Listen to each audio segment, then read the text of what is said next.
Inauguration de la chancellerie turque à New York, l'événement est majeur et c'est le président Recep Tayyip Erdogan qui a tenu à couper le ruban.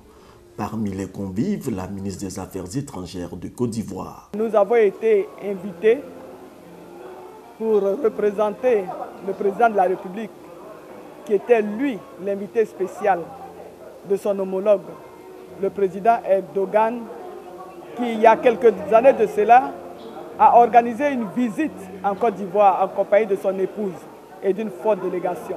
Kandia Camara saisit cette tribune pour lancer l'offensive diplomatique.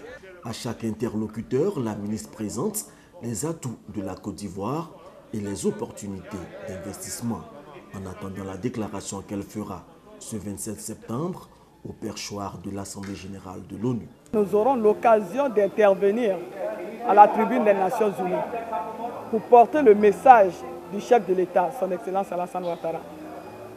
Parler de la situation de la Côte d'Ivoire, des progrès réalisés dans différents domaines, mais surtout parler de l'avenir, donc annoncer les perspectives qui sont prometteuses, aussi bien pour les populations que pour notre beau pays.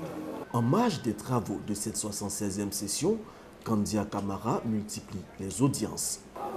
Nous avons eu l'honneur de recevoir le ministre des Affaires étrangères des Émirats arabes unis. Il a encore une fois réaffirmé la volonté de son pays d'accompagner la Côte d'Ivoire dans le progrès et le développement. Le ministre des Affaires étrangères des Émirats arabes unis était récemment en Côte d'Ivoire pour donner un coup d'accélérateur aux relations bilatérales entre les deux pays.